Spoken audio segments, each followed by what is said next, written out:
আমরা চোরকে, দুর্নীতিবাজকে, ভালোকে চিনতে পারি না। আমরা যদি চিনতে পারতাম তাহলে এই দেশের চোরদেরকে বারবার সুযোগ দিতাম না। এজন্য এই দেশকে সংস্কার করা দরকার। এই সংস্কারের লড়াই আগেও ছিল, এই সংস্কারের লড়াই বর্তমানে হয়ে স্বৈরাচারীদেরকে বিদায় করেছে। আবার যদি আপনারা মনে করেন নতুন কোন স্বৈরাচারীকে দেশে বসাইতে চাবেন তাহলে সংস্কার দরকার নাই। আর যদি মনে করেন না আমরা আর কোনো নতুন স্বৈরাচারী চাই না, তাহলে সংস্কার আজীবনের জন্য করা দরকার। আর সংস্কারটা হলো ইসলাম। আল্লাহ পাক আমাদেরকে ইসলামী রাষ্ট্র দান করুন। ভাইরা আমার, দেখেন আমি আপনাদের সামনে একটি কোরআনের আয়াতে কারিমা তেলাওয়াত করেছি। আয়াতটা একটু বড় আয়াত, যার কারণে শুরুর অংশ বিশেষ তেলাওয়াত করেছি। এই আয়াতের একটি নাম আছে, নামটা আয়াতুল কুরসি। আয়াতুল কুরসি নামের সাথে আপনারা পরিচিত আছেন তো ইনশাআল্লাহ? চিনেন, জানেন, পারেন? অনেকে মুখস্থ জানেন না, না জানলে আজকের ফজিলতের পরে মুখস্থ করার চেষ্টা করবেন ইনশাআল্লাহ। আস্তে কয় কি ইনশাআল্লাহ করলে যদি আল্লাহ কবুল করে ফেলায় তাহলে তো শেখাই লাগবে নাকি? ভাইরা দাঁড়িয়ে যারা আছেন একটু বসেন, আপনারা এই পাশেও বসেন, একটু বসেন, জায়গা আছে যথেষ্ট, অনেক বড় মাঠ, বসে যান। বসলে দেখতে ভালো লাগবে। যে যেখানে আছেন বসে যান, দাঁড়িয়ে থাকেন না। দাঁড়িয়ে থাকলে পরে যারা আসে এদেরও দেখতে কষ্ট হয়, সমস্যা হয়। সবাই বসেন। আপনারা সুন্দর করে পরিবেশ রাখবেন ইনশাআল্লাহ। ওয়াজ যতক্ষণ হবে, ওয়াজের ফাঁকে দু একটা গজল আপনাদেরকে শোনাবো নাকি? পরিবেশটা সুন্দর করেন। ওই যে এখনো বসে নাই, বসান, সবাই বসান। না বসলে যে যেখানে আছে মিয়া পাশার নিচে জুতা দেন, বসেন, এরপরেও বসেন। তা আয়াতুল কুরসি এই নামের সাথে আমরা কি আছি, পরিচিত আছি?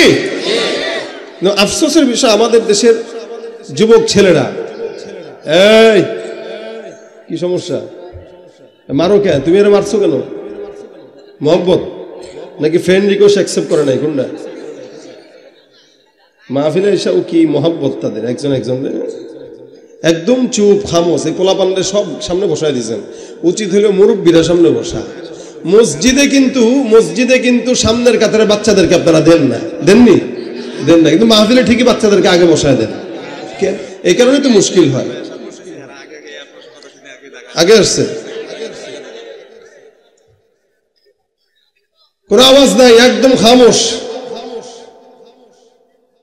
একবার ইউটিউবের একটা ভিডিওতে দেখেছিলাম, এক লোককে জিজ্ঞাসা করতেছে, ভাই 4 জন নবীর নাম বলেন। যুবক, সে বলতেছে আবু বকর, ওমর, ওসমান, আলী। সুবহানাল্লাহ কয় না? দেখছেন সুবহানাল্লাহ কইতেছেন। আমি দেখলাম আর কি কয়। আপনি না সতর্ক মানুষ স্যার, মাশাআল্লাহ। হুজুর খালি বলছেন নাউজুবিল্লাহ, আপনারা বলতেছেন কি সুবহানাল্লাহ। আসলে কি বলবেন বলেন তো? এই 4 জনের নাম যেটা বললাম, এটা কি নবী না সাহাবী? এই কয় কি 4 জন নবীর নাম বলেন, আবু বকর, ওমর, ওসমান, আলী। কি জ্ঞানী মাশাআল্লাহ। প্রশ্ন করতে দেরি, জবাব দিতে দেরি না। এই হলো আমার যুবকদের হাল। এরা ইসলাম মানে কথা খালি মুখে স্বীকার করে। ওরা চুলটা ঠিক মতো রাখতে পারে, ও চুল রাখবে না, ও চুল রাখছে ইহুদি নাসারার মতো। আমার তো এখান থেকে মোটামুটি আরশে মোয়াল্লা আছে, দেখতেছি সব। এখন টুপি দিয়ে ঢাকার চেষ্টা করে, রুমালে ঢাকিস না রে বাপ। আমি তো দেখছি। ফায়দাটা কি এটা? এই চুল রেখে লাভটা কি? কার মতো রাখছো চিনি না। আর সেলুনওয়ালা গুলাও মানে বিশাল জালেম হলো। এগুলা তাদের সেলুনের ভিতরে সব ইহুদি নাসার ছবি দিয়ে ভরায় রাখে। আর এই যেগুলো ঠিক বলতেছে, এগুলো যা একেবারে এটার মতো কাটিং দেন। এটাও ঠিক। এই হলো হাল। কি মেসি মুরব্বীর ভালো জিকির আছে মাশাআল্লাহ। মেসি বলেন, নেইমার বলেন, যাই বলেন, আপনি আপনার ইহুদির মতো যদি আপনার নিজের ফ্যাশন উঠায় দেন, আপনার হাসর হবে ইহুদির সাথে। আর আপনি যদি বলেন আমি নবীর সঙ্গে জান্নাতে যেতে চাই, তাহলে আপনার পোশাকে, আপনার আচরণে, আপনার আখলাকে নবীর আদর্শ দেখা দেওয়া লাগবে। দেখা যায় না নবীর সিরাত, নবীর আখলাক দেখা যায় না, সে নবীর উম্মত দাবি করে। এই নবীর উম্মত না, এগুলা ভণ্ড। এগুলা কি ভাইরা আমার? আল্লাহ পাক রব্বুল আলামিন আয়াতুল কুরসি শিখিয়েছেন আমাদেরকে। অনেক ফজিলত রাসূল সাল্লাল্লাহু আলাইহি ওয়াসাল্লাম বর্ণনা করেন, কেউ যদি 5 ওয়াক্ত নামাজের পরে আয়াতুল কুরসি তেলাওয়াত করে। কয় ওয়াক্ত নামাজের পর? ফজর, যোহর, আসর, মাগরিব, ইশা।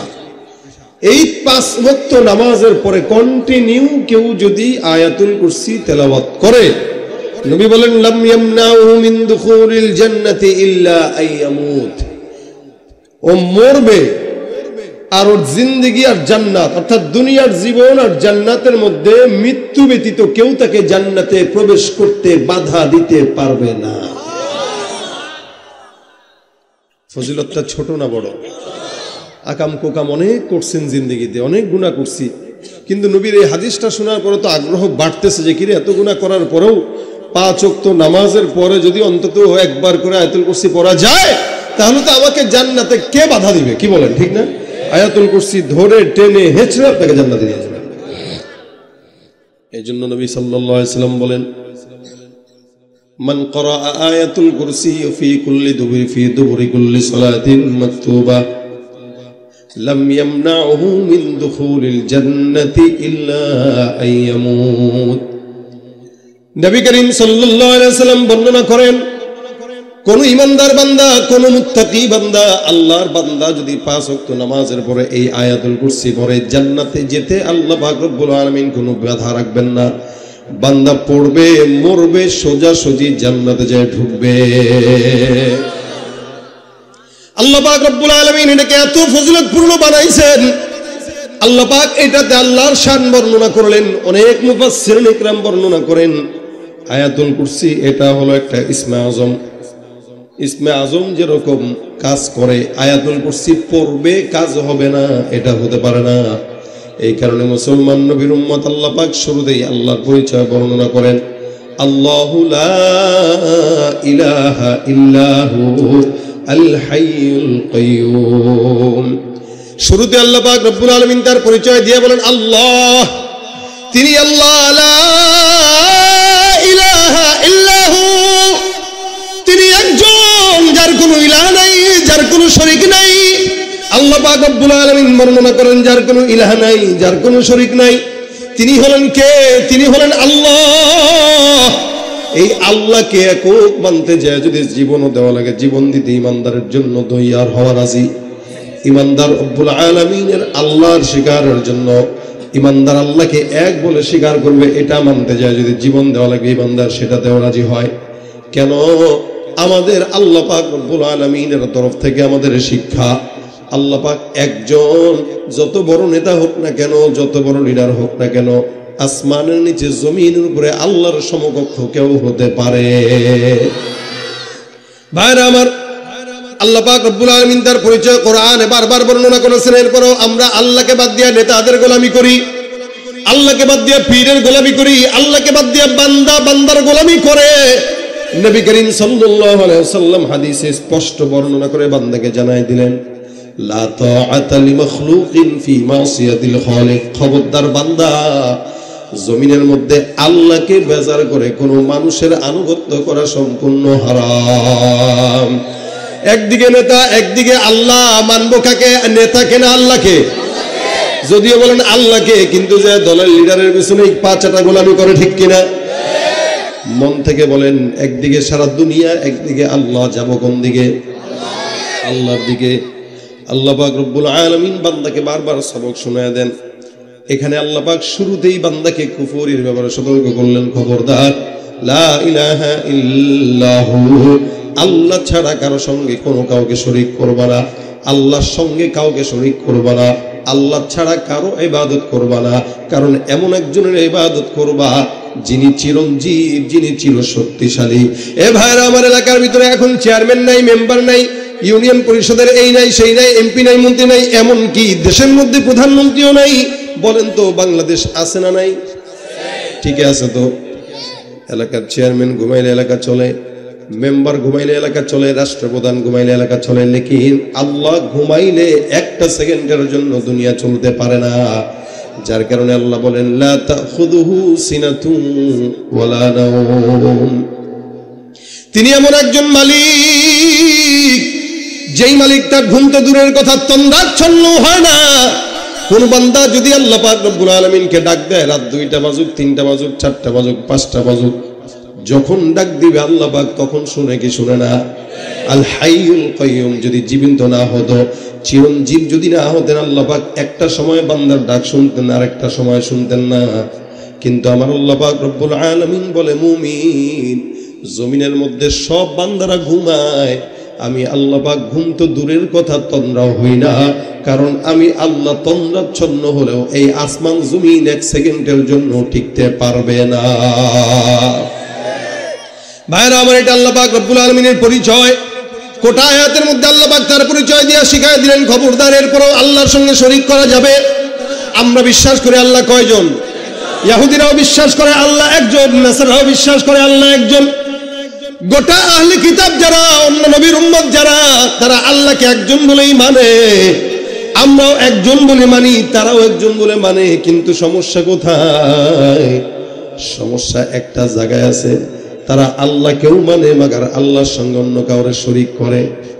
আল্লাহকেও বিশ্বাস করে, আবার মূর্তির পূজা করে। আল্লাহকেও বিশ্বাস করে, নেতাদের পাঁচাটা গোলামিও করে। আল্লাহকে বিশ্বাস করে, সূর্যের পূজাও করে। আল্লাহকে বিশ্বাস করে, চন্দ্রের পূজাও করে। আল্লাহকে বিশ্বাস করে, আবার বিভিন্ন লাত মানাতকে তারা পূজা করে, তাদের মুনিব বানায় নেয়। ইহুদিরা একভাবে বলে, নাসারারা আরেকভাবে বলে। আমার আল্লাহ পাক রব্বুল আলামিন বলেন, وقالت اليهود عزير ابن الله وقالت النصارى المسيح ابن الله। ইহুদিরা বলে উযাইর হলো আল্লাহর পুত্র, নাসারারা বলে মসিহ হলো আল্লাহর পুত্র। আর আমরা যারা মুমিন আছি, আমরা আল্লাহ পাক আমাদেরকে শিখিয়েছেন, কুল হুয়াল্লাহু আহাদ আল্লাহুস সামাদ লাম ইয়ালিদ ওয়া লাম ইউলাদ ওয়া লাম ইয়াকুল লাহু কুফুয়ান আহাদ। আল্লাহ কয়জন? ইহুদিরা বলে উযাইর আল্লাহর পুত্র। নাউযুবিল্লাহ, মাআযাল্লাহ। আল্লাহ কাউকে জন্ম দেয় না, কারো থেকে জন্ম নেয় নাই। যার কারণে আবার আল্লাহ ডাক দিয়ে বুঝাই দিলেন, কুল হুয়াল্লাহু আহাদ, বলো তিনি একজন। আল্লাহুস সামাদ, লাম ইয়ালিদ ওয়া লাম ইউলাদ, তিনি কারো থেকে জন্ম নেও নাই, কারো থেকে জন্ম হয়ও নাই, কাউকে জন্ম দেয়ও নাই। আল্লাহ পাক রব্বুল আলামিন বলেন, ইহুদিরা বলে উযাইর আল্লাহর পুত্র, নাসারারা বলে মসিহ আল্লাহর পুত্র। তোমরা আমার বান্দা যারা থাকবা, ইমানদার থাকবা, তোমরা এক কথাই বলবা, আলা ইলাহা ইল্লাল্লাহ, আল্লাহর সঙ্গে জমিনে আর কোনো শরীক হতে পারে না। এটা আমরা ইমানদারের ঈমান। আমরা বলি একজন আল্লাহ। জিন্দেগি যতবার আছে ততবারই বলবো আল্লাহ একজন। কিয়ামত পর্যন্ত বলবো আল্লাহ একজন। ফাঁসির কাষ্ঠে যদি ঝুলতে হয় 100 বার ঝুলবো, এরপরেও বলবো আল্লাহ কয়জন? এই পরিচয় আল্লাহ পাক রব্বুল আলামিন আপনাকে আমাকে দান করলেন।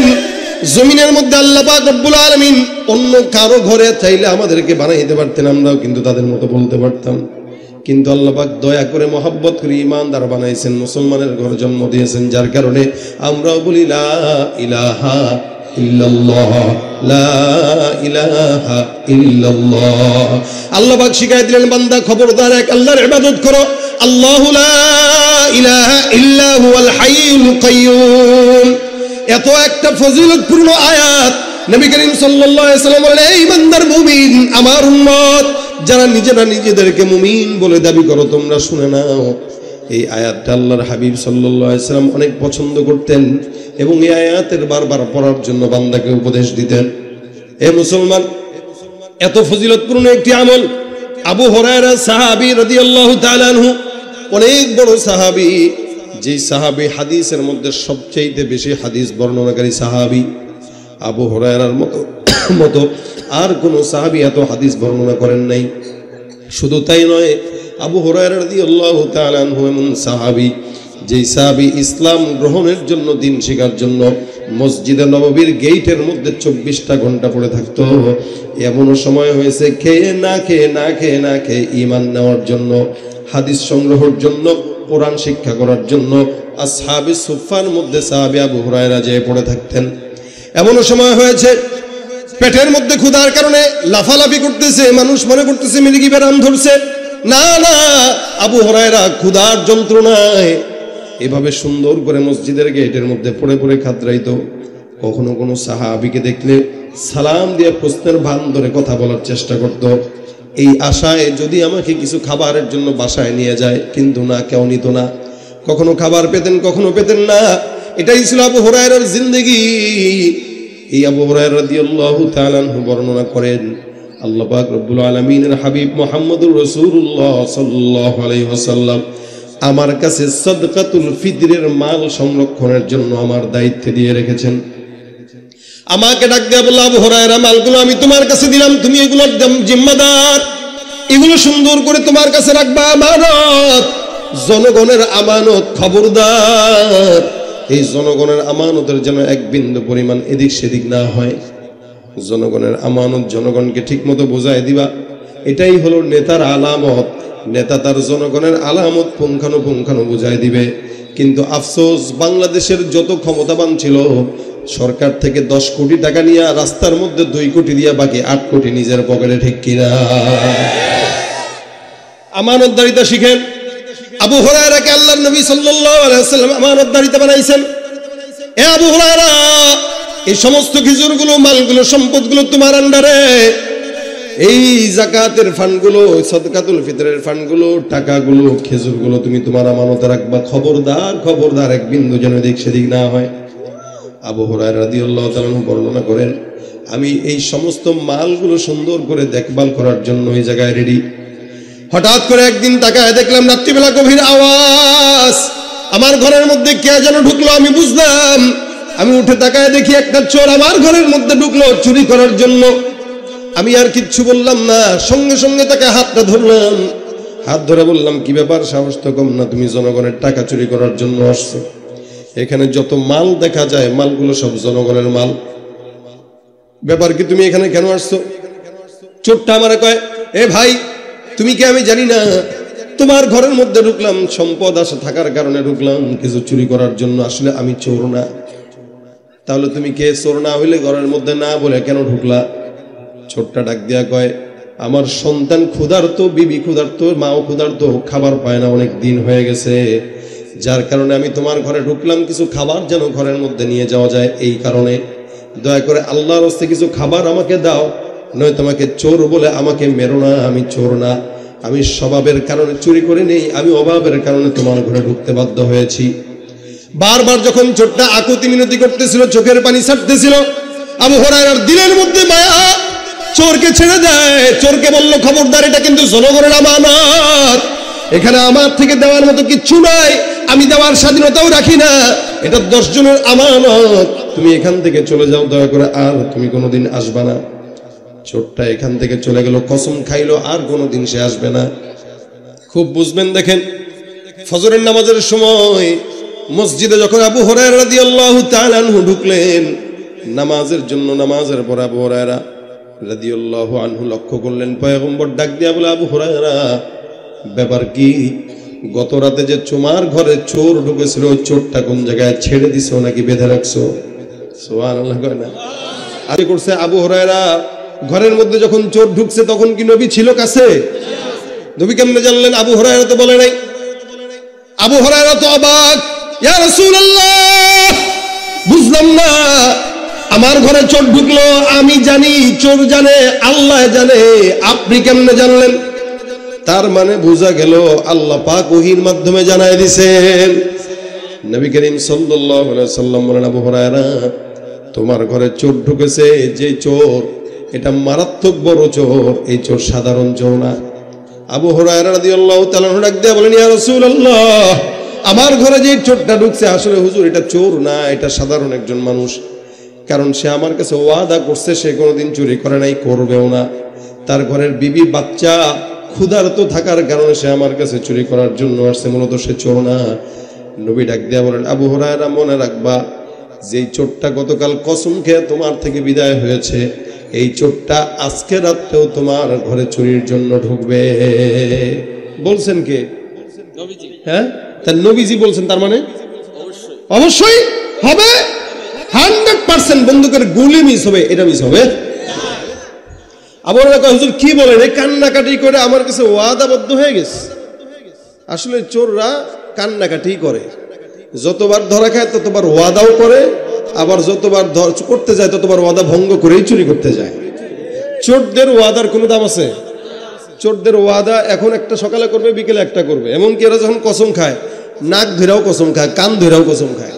আমার নাকের কসম, মায়ের দুধের কসম, এমন এমন কসম খায়, যত বড় কসম তত বড় চোর। কথা বুঝেন না আপনারা? যত বড় কসম খায় এগুলা, এরা তত বড় চোর। আর চোর যতবার ধরা পড়ুক না কেন, ও বলবে ভাই এটাই আমার শেষ, অথবা এটাই শুরু। এটা চোরের আদত। চোরের কাজ হইল মিথ্যা কথা বইলা কোনো মতে নিয়ে আপনার থেকে বাঁচা যায়। এই বেচারা আবু হুরায়রা থেকে বাঁচলো। নবী ডাক দিয়া বলেন, হ্যাঁ আবু হুরায়রা আবার ঢুকবে।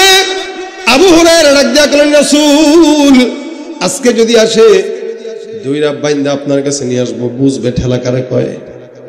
চোর যদি চুরি করে ইসলাম বিধান দিয়েছে না দেয় নাই? হ্যাঁ কি দিছে? হাত কাটা। একটা হাত না দুইটা হাত? কয়টা? আরে কথা কয় না, এরা বুঝে না। কয়টা হাত? চোর চুরি করলে হাত কাটবে কয়টা? দুইটা। আমার দেশে যদি ইসলামী আইন থাকতো, যেগুলা পলাইছে একটারও হাত থাকতো না, পাও থাকতো না, ঠিক না? হুইল চেয়ারে বসে বলার লাগতো। আর আমাদের দেশের অধিকাংশ রাজনীতিবিদ যারা, এগুলোর চরিত্র ভালো না। এরপরে আমরা স্লোগান দিও মুখ নেতার চরিত্র ফুলের মতো পবিত্র।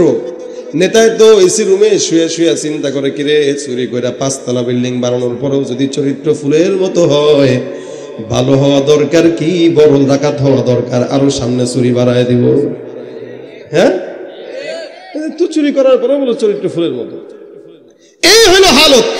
আবু হুরায়রা রাদিয়াল্লাহু তাআলা এবার লেগে আছেন, দেখি ঢুকুক ঢুকুক। ভাইরা আমার, চোর যেহেতু চুরি করছে, আবার রাত্রে আসবে। আবু হুরায়রা এখন সজাগ। কোথায় চোর? রাত যখন গভীর হয়, চোর মহোদয় ঢুকলো। আবু হুরায়রা কি ব্যাপার? দরজা আটকায় দিয়া কয়, তুই গতকাল না বললি চুরি করবি না, আসবি না, কখনো চুরি করিস নাই, কেন আবার আজকে আসলি? প্লিজ ক্ষমা করে দেন। হ্যাঁ প্লিজ আমাকে ক্ষমা করে দাও। আমার কেন ক্ষমা নাই, আজকে তোর খবর আছে। আল্লাহর কসম ভাই, সত্যি কথা ভাই, মা কিছু খায় না, বাবা কিছু পায় নাই, ছেলে একদম না খাওয়া। আল্লাহর ওয়াস্তে এই যে নাক ছিঁড়া কইলাম, যা ছোঁয়া লাগে শুনু, তাও মাফ করেন, আমার ছেড়ে দেন।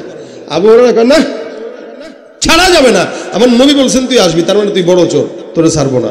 সত্যি কথা, আল্লাহর কসম, আপনি আমার দিকে একটু তাকান ভাই, বিশ্বাস করেন, ছেলেটারে কতদিন কত কিছু খাওয়াই না। সাহাবী তো, সাহাবীদের একটা আখলাক আছে, রোহামা উবাইনাহুম, এরা একে অপরের প্রতি দুর্বল, অন্তরটা নরম।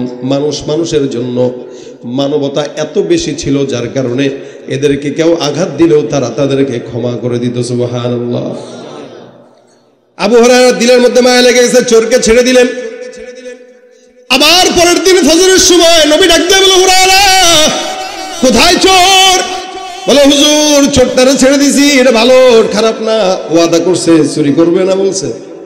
হুজুর কে বেটা তুই বুঝোস কিছু, আজকে আবার আসবে। হুজুর কি কর, গতকাল আসছে, আবার আজকে?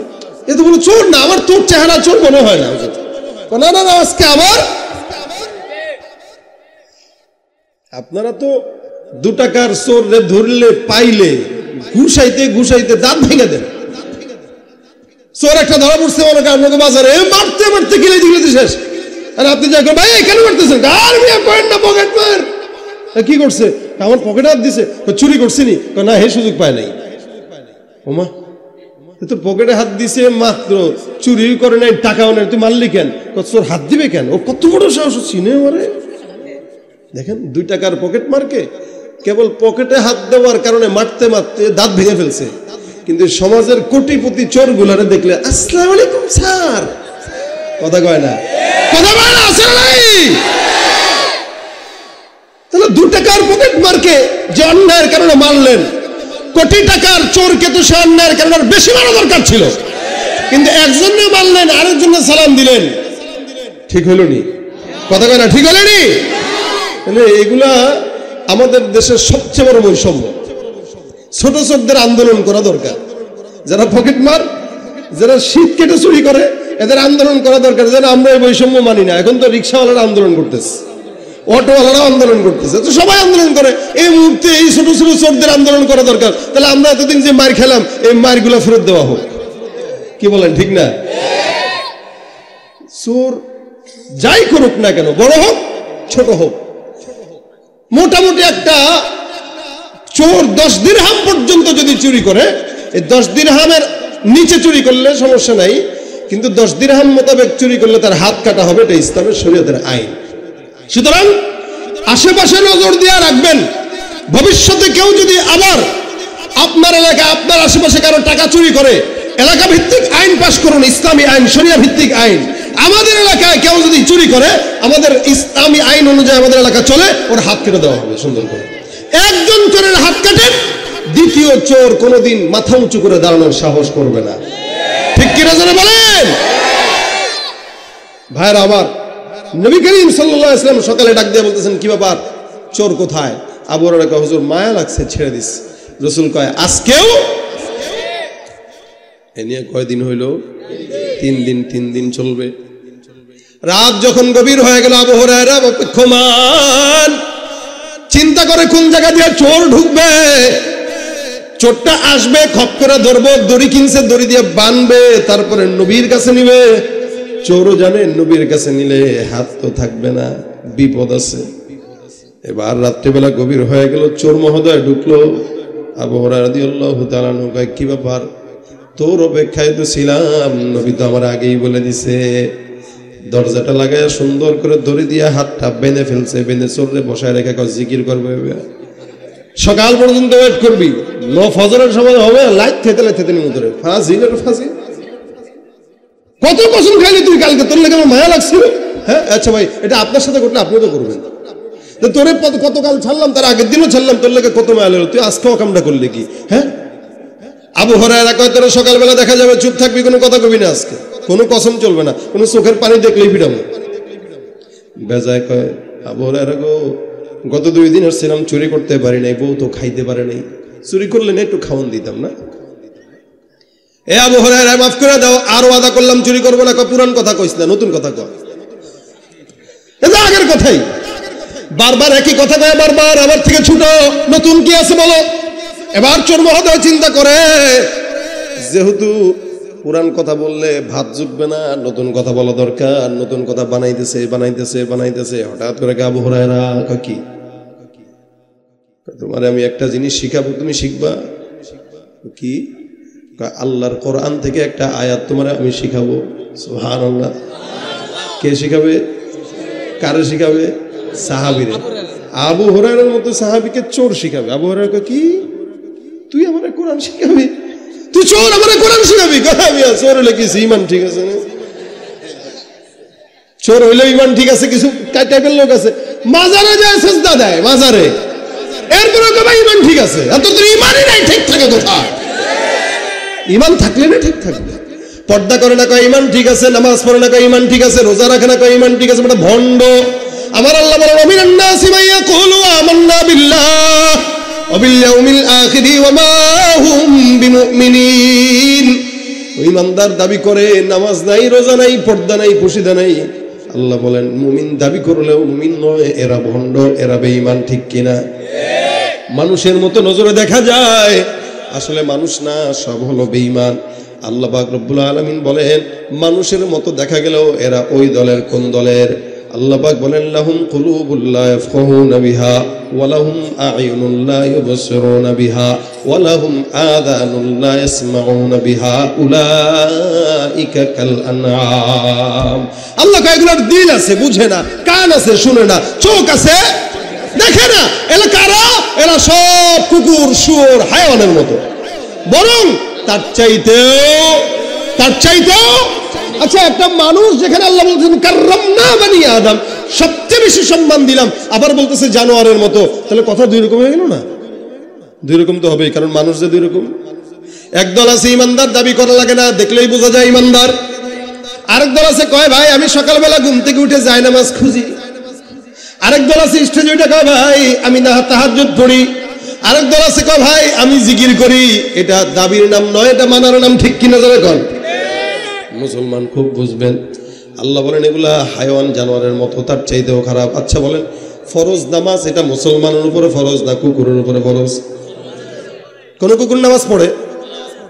আপনাদের এলাকায় শিয়াল নামাজ পড়ে, গরু ছাগল নামাজ পড়ে না, কারণ এদের উপরে নামাজ ফরজই না পড়বে কেন? উলাইকা কাল আনআম, এগুলো পশুর মতো, হায়াওয়ানের মতো, জানোয়ারের মতো। কেন? মুসলমান হইল নামাজ ফরজ করলাম পড়ে না, কুকুরও নামাজ পড়ে না। এরা মুসলমান হইলে রোজা রাখে না, কুকুরও রোজা রাখে না। তার মানে তার মধ্যে আর কুকুরের মধ্যে কোনো পার্থক্য নাই।